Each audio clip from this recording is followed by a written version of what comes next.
এগুলো কিন্তু একদম বিলুপ্ত।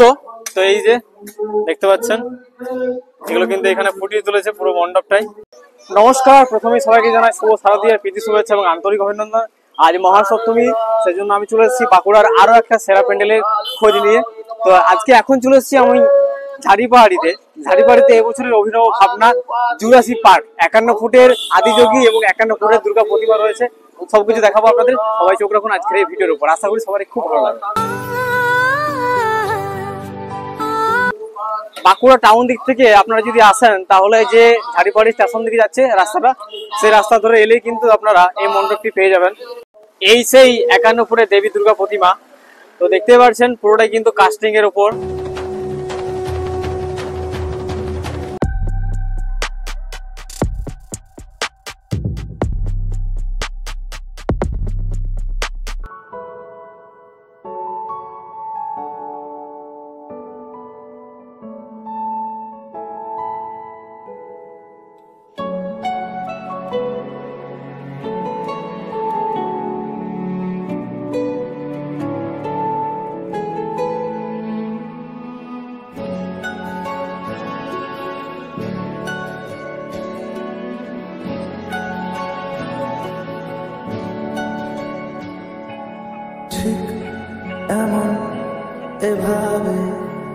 আমার পিছনটা আপনারা দেখতে পাচ্ছেন বিলুপ্ত প্রাণী, যেটা নাম হচ্ছে ডাইনোসর। এখন দেখতে পাওয়া যায় না খুব একটা, বা পাওয়া যায় না বলতে পারি। তো আমি এখন চলে এসেছি জুরাসিক পার্কের ভেতরে। তো এখানে বিভিন্ন যে গাছ এবং এই যে জন্তু সেগুলো কিন্তু এখানে আছে আর কি। এই যে দেখতে পাচ্ছি, দেখুন এই যে ডাইনোসরের যে কঙ্কালটা, সেটা কিন্তু এখানে আছে। এটি মণ্ডপটির সামনের দিকের এন্ট্রান্সটা। এই এন্ট্রান্সে রয়েছে বিভিন্ন দৃশ্য, যেটা আপনারা দেখতে পাবেন এই মণ্ডপের সামনের এন্ট্রান্সে। সত্যি এক কথায় জাস্ট অপূর্ব লাগলো।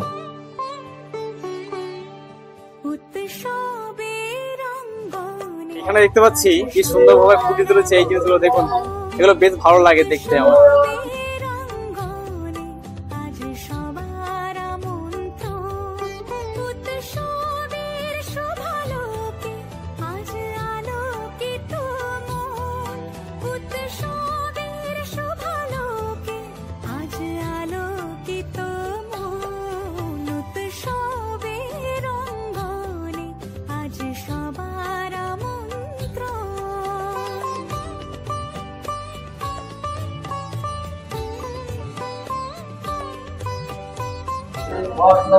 আর এখানটায় দেখুন আকাশের উপরে চাঁদ রয়েছে।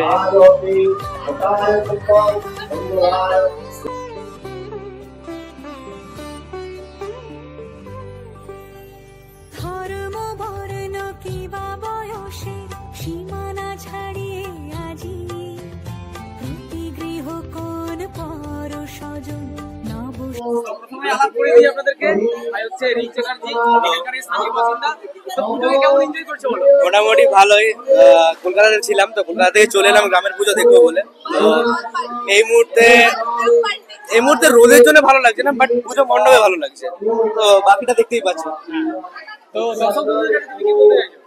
আমি বলতে চাইছি পুজোর 4টে দিন, সারা বছর তো কাজে কেটে যায়। পুজোর 4টে দিন একটু ভালো করে এনজয় করো, মন খুলে এনজয় করো, বাস এইটুকুই। বাস আর সবাইকার জন্য শুভেচ্ছা রইল, বাস। তো একজন ভাইকে পেয়ে গেছি, ভাই বলছে আমার নাকি ভিডিও দেখে। কেমন লাগে ভিডিওগুলো? খুব ভালো লাগে। খুব ভালো লাগে। ভাই বলছে আমার ভিডিও দেখি, সত্যি এখানে হচ্ছে সাবস্ক্রাইবার আছে আমার, সত্যি ভালো লাগলো দেখে। আমাদের বন্ধুমহল ক্লাব 49 বছর পেরিয়ে আজ 50 বছরে পদার্পণ করেছে। এই বছর আমাদের রজত জয়ন্তী বর্ষ পালন করা হলো। সেই জন্য আমরা ভেবেছিলাম যে কিছু অভিনব পরিকল্পনার মাধ্যমে চারিদিকে একটা চমক নিয়ে আসার জন্য। সেই জন্য আমরা মোটামুটি বাজেটও এই বছর অনেকটা বাড়িয়েছি। বাজেট করেছি 25 থেকে 30 লাখ টাকা পর্যন্ত এক্সপেক্টেড করছি। আমরা এই জন্য থিম করেছিলাম জুরাসিক পার্ক। আরেকটা চিন্তা ভাবনা করেছিলাম 51 ফুট দেবী দুর্গা এবং 51 ফুট আদিযোগী। একদিকে আমরা রাস্তার দিকে লাগিয়েছি আদিযোগীর থিম, আরেকদিকে লাগিয়েছি দেবী দুর্গা 51 ফুটের থিম। আর ছোট যে বাচ্চা যারা আছে তাদের কথা চিন্তা ভাবনা করে, তারা হচ্ছে আগামী ভবিষ্যৎ, সেই জন্য তাদের কথা চিন্তা করে আমরা জুরাসিক পার্ক এই থিমটা রেখেছি। আর আলোকসজ্জা, এই আলোকসজ্জার দিক থেকে আমরা খুব সুন্দরভাবে চারিদিকের পরিবেশটা সাজিয়ে তোলার চেষ্টা করেছি এবং প্রতিটা রাস্তায়, প্রতিটা জায়গায়, প্রতিটা পাড়াতে আমরা আলোকসজ্জা দ্বারা খুব সুন্দরভাবে সাজিয়ে তুলেছি। আচ্ছা দাদা, বলছি পুলিশ প্রশাসনের সাহায্য তো অবশ্যই পাবেন। পুলিশ প্রশাসনের আমরা খুবই সাহায্য পেয়েছি। এবছর আমাদের পূজা উদ্বোধন করেছেন Bankura DM sir, SP sir, এবং প্রশাসন থেকে আমরা খুবই সহযোগিতা পেয়েছি, এর জন্য অসংখ্য ধন্যবাদ। আপনাদের মণ্ডপ কবে উদ্বোধন করেছেন?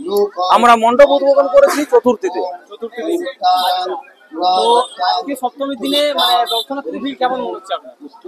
আমরা পুলিশ প্রশাসন এবং ডিআইবি থেকে যে রিপোর্ট পেয়েছি সেই অনুসারে আমাদের প্যান্ডেল বাঁকুড়া ডিস্ট্রিক্টের মধ্যে সব থেকে বড় বাজেটের একটা প্যান্ডেল, সেই জন্য আমরা আশা করছি এই বছর প্রচুর অসংখ্য মানে দর্শনার্থীদের ভিড় নামবে, ঢল নামবে, এবং ওনারা আশা করেছেন এই সংখ্যাটা প্রতি বছরের থেকে ছাড়িয়ে যাবে, যা রেকর্ড সংখ্যাই হবে।